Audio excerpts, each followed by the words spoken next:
d'abord, merci à toutes et tous d'être venus si nombreux à cette cérémonie des vœux. C'est toujours un grand plaisir de vous accueillir ici, à cette occasion. Et c'est un moment de convivialité chaleureux qui nous réjouit et j'espère que c'est réciproque. Si vous êtes là, c'est certainement le témoignage. André Guiol, président des maires ruraux, s'est fait excuser. Véronique Bassineau également. Dominique Lin est pris à d'autres vœux. Jean-Marc Coppola, ex-vice-président de la région, est parmi nous ce soir, qui nous a toujours beaucoup aidé et soutenu dans toutes nos démarches jusqu'à la fin de l'année 2015. Alain Bassineau également est retenu par ailleurs, président de la Chambre d'agriculture. Henri XVI, maire honoraire, est parmi nous ce soir. C'est toujours une grande joie et un grand plaisir de l'avoir à nos côtés. Claude Ponzo, président du centre de gestion, maire de Besse, est également excusé, il est retenu par ailleurs. Jean-Luc Longour, président de la communauté de communes, fait les vœux également ce soir dans sa commune, donc manifestement il ne peut pas être ici.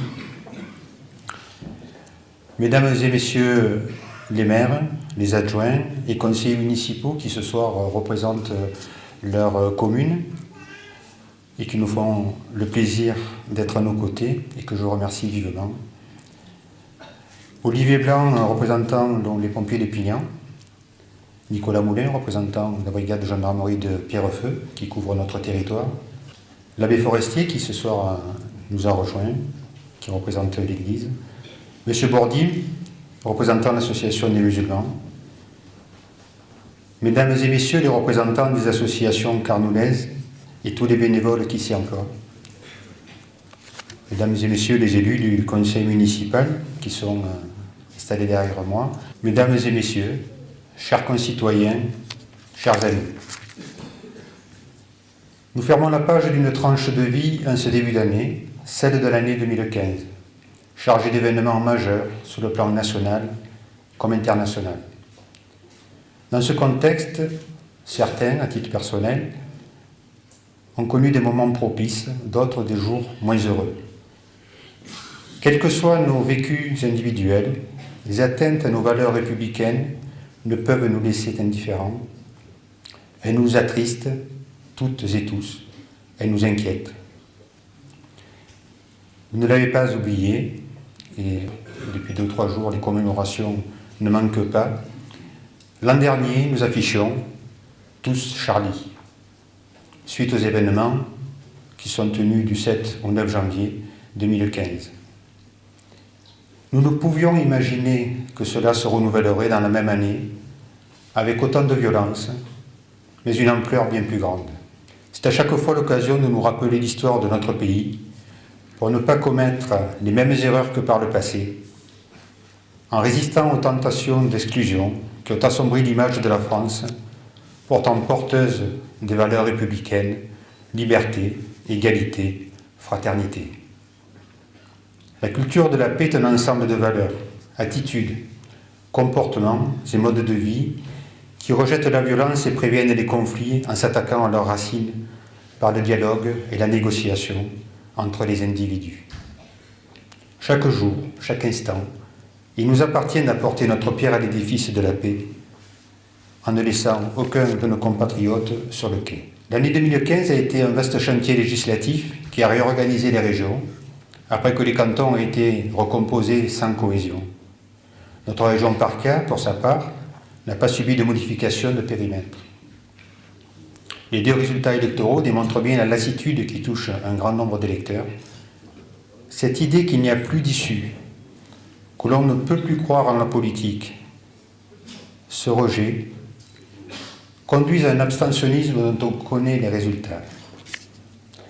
J'ai envie de vous dire qu'il faut continuer à croire en la politique, celle qui se fait au quotidien, par des échanges d'idées, celle qui nous appartient, qui vous appartient. Ce n'est pas en baissant les bras, en rendant des armes du dialogue, de l'expression démocratique, que nous nous en sortirons. Nous pouvons faire en sorte que notre politique soit entendue par les élus nationaux, afin qu'ils nous représentent et soient enfin porteurs de nos attentes. La loi NOTRe, nouvelle organisation territoriale de la République, est passée par là cet été. Cette loi touche beaucoup de sujets Et pour ce qui nous concerne plus directement, elle a modifié les attributions de compétences aux régions, aux départements, aux intercommunalités et aux communes. Ces dernières vont progressivement perdre des prérogatives et éloigner les décideurs des citoyens. Nous ferons le constat en 2020 des maigres compétences que les conseillers municipaux auront encore à charge. Dès 2017, au moins 6 compétences doivent être attribuées aux intercommunalités. En 2018, ce seront 9 compétences, dont la gestion des milieux aquatiques et la protection des inondations. En 2020, les compétences eau et assainissement compléteront ces transferts obligatoires, qui seront donc à minima au nombre de 10.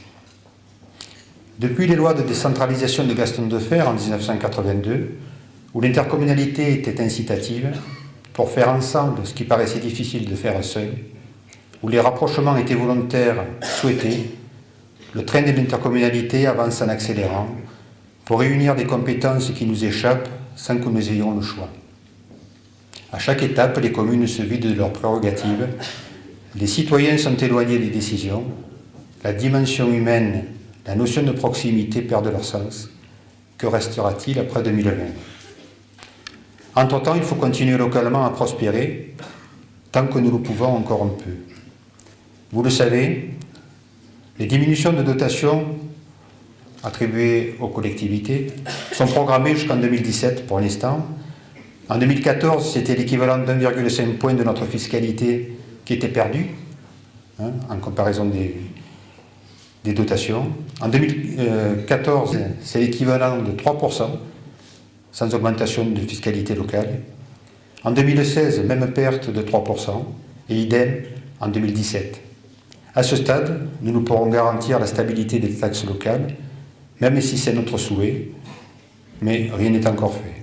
Ce seront donc plus de 160 000 € perdus dès 2017 et toutes les années suivantes, auxquels il faut rajouter la perte de la dynamique fiscale sur les entreprises qui bénéficient dorénavant à l'intercommunalité. Pour enfoncer le clou, les transferts de compétences évoqués à l'instant risquent de nous faire perdre des reversements d'attribution de compensation dont on ne connaît pas encore l'impact, ce qui serait injuste. Très récemment, le service départemental d'incendie nous annonçait un nouveau mode de calcul pour assurer son financement. Ainsi, les communes littorales devraient moins payer, alors que les communes comme Carnoules vont devoir participer de manière bien plus significative. C'était 45 000 € en 2015, ce sera cette année 64 000 €, en 2017 90 000 €, puis en 2018 120 000 €. Nous avons tous besoin des pompiers, mais il y a là un mode de répartition qui semble à ajuster et sur lequel nous nous battrons, serait-ce qu'au niveau de la communauté de communes, puisque nous sommes d'accord sur ce point-là. Cette énumération est peut-être rébarbative un soir où nous nous réunissons pour vous souhaiter la bonne année. Pourtant, il nous semble important que vous preniez la mesure de la situation et des difficultés qui sont les nôtres pour mettre en place le programme honoré de votre confiance. Mais nous ne baissons pas les bras et continuons à œuvrer dans l'intérêt général de notre commune, parce que Carnoules a un positionnement stratégique, parce que Carnoules le mérite. Carnoules 2015 aura été une période de projets concrets qui pour certains se réaliseront cette année 2016. Elle aura aussi été une année de réalisation. Je vais être un peu énumératif, mais c'est bien aussi de partager avec vous ces réalisations pour ceux qui ne les auraient pas observées. L'installation de 2 arrêts-bus au jardin et également rue Curie. Ces aménagements sont le fruit de nos démarches auprès du conseil départemental que je remercie pour ces réalisations. Les radars pédagogiques sous les écoles et rue Colonel-Fabien. Le panneau d'information au carrefour des routes départementales, en dessous des écoles. La construction du réseau d'eau, chemin de Pignan et des Bouscarlones. Les revêtements de chaussée, chemin de Pignan, des Bagrafos ainsi qu'à l'oreille dessus de la Rouvière. Ces 2 derniers ont été possibles grâce à notre démarche visant à préserver nos voiries en imposant au bénéfice de la collectivité des contraintes et contreparties aux opérateurs qui viennent faire leur chantier sur nos espaces publics. L'école livrée dans les délais a fait la joie des parents, des enseignants et des écoliers. Plus récemment, le complément des jeux de la cour de la maternelle a été installé. Vous le savez, nous avons maintenu les activités périscolaires pour cette deuxième année d'application des rythmes scolaires. Le coût pour le budget net avoisine les 90 000 € par an. Ces activités sont coordonnées dans un comité de pilotage avec les parents d'élèves, les enseignants et l'ensemble des équipes pédagogiques que je remercie pour leur contribution. C'est un travail de partenariat. Et je crois que nos enfants le méritent aussi. Le service jeunesse a également évolué avec l'accueil des jeunes dès qu'ils rentrent au collège, dont le seuil de 11 ans a été retiré. Les animations proposées évoluent et ont un vif succès. Il y a un record d'inscription avec plus de 80 jeunes qui participent. S'agissant des acquisitions foncières, plusieurs terrains en zone agricole ou forestière sont rentrés dans le patrimoine communal, environ 6 000 m² pour un coût de 17 000 €. Par ailleurs, nous avons vendu 2 terrains représentant 2200 m² pour un montant de 15 000 €. Le terrain au-dessus du caté, pas très loin de la coopérative, où devait se construire 5 villas, a fait l'objet d'un accord avec le propriétaire, dont l'acte se finalisera en avril 2016. Il sera utilisé comme stationnement avec un accès par la rue Curie. Les acquisitions sont faites à l'opportunité des nouvelles constructions qui cèdent les emprises nécessaires à l'élargissement des voiries, comme au chemin de prise de charge, chemin de la Vière et rue de la Liberté. Cette dernière est élargie pour mettre en œuvre un sens de circulation avec la possibilité de descendre sur le parking Fontenot, au droit du Clos des Vignes, bâtiment en construction. Cet immeuble sera vraisemblablement livré en juin 2016.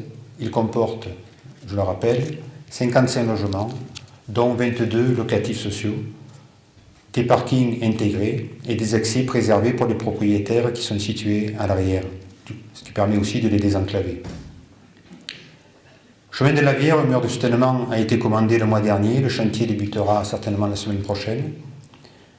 L'étude du pluvial du chemin de la Ferrage et du chemin piéton jusqu'à la Poste permettra de commencer les travaux au mois de mars.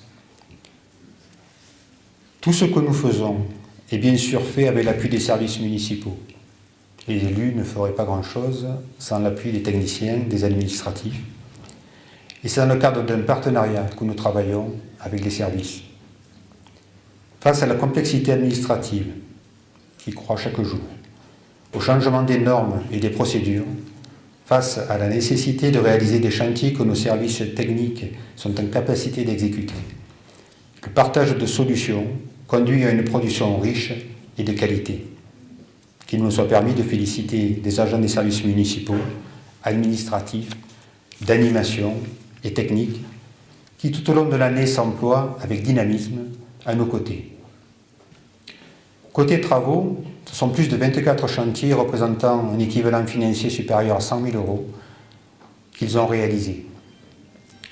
Je ne vais pas tous vous les citer, mais les principaux, le pluvial du chemin des Sureaux, au bord de la voie ferrée, la toiture du lavoir, le déplacement du monument aux morts, la création et l'agrandissement de pont au chemin de la Rouvière, création de trottoirs au fond de l'île, travaux dans les écoles, et j'en passe une bonne partie.